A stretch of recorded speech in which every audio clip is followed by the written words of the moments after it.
26 जुलैला मुंबईत ठाकरे बंधूंचा संयुक्त मोर्चा निघणार आहे। शिवाजी पार्क ते सिद्धिविनायक मंदिरापर्यंत हा मोर्चा निघणार आहे। सरकारला सद्बुद्धी दे, सिद्धिविनायकाला साकडं घालणार असल्याचं राज ठाकरेंनी म्हटलंय।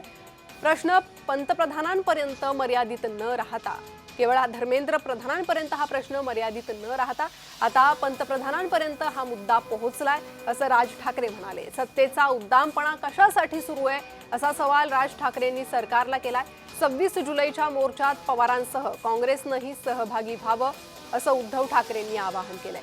तर आमच्या मोर्चात पक्षीय झेंडा नसेल, फक्त तिरंगा असेल अशी माहिती राज ठाकरेंनी दिली आहे।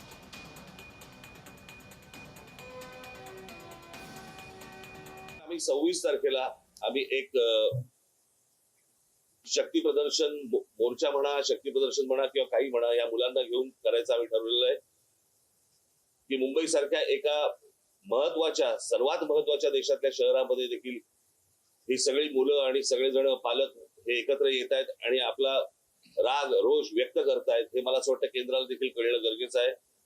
राहुलजींची पण झालं, मग सपकाळांचा फोन आला होता आणि त्यांनी पण सांगितलं की आपण एकत्रितपणे या गोष्टी करू। आता हे आम्ही परवाच्या मोर्चाची घोषणा तर केलेली आहे, आता त्यांना सुद्धा आम्ही सांगतो सगळ्यांनीच, अगदी पवार साहेबांना असेल आणि भारतीय जनता पक्षातल्याना सुद्धा, जे विद्यार्थ्यांचे खरे पालक आहेत, ज्यांना विद्यार्थ्यांबद्दल, तरुणांबद्दल चिंता आहे आणि असे अनेक भाजपचे लोक आहेत की त्यांना आता असं वाटतं की आपण भाजपचं समर्थक राहून गुन्हा केला, ते सगळेजण या मोर्चात सहभागी होऊ शकतात।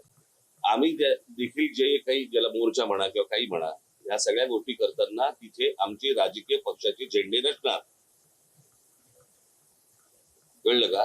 तिथे जर कुठचे झेंडे असतील तर ते फक्त तिरंगे असतील, देशाचा झेंडा असेल, बाकी कुठचेही राजकीय पक्षाचे झेंडे त्या सगळ्या अख्यामध्ये कुठेही नसणार। तर मोर्चा संदर्भात ही माहिती राज ठाकरे उद्धव ठाकरेंनी दिली आहे। संयुक्त पत्रकार परिषद घेत या संयुक्त मोर्चाची माहिती ठाकरे बंधूंनी दिली।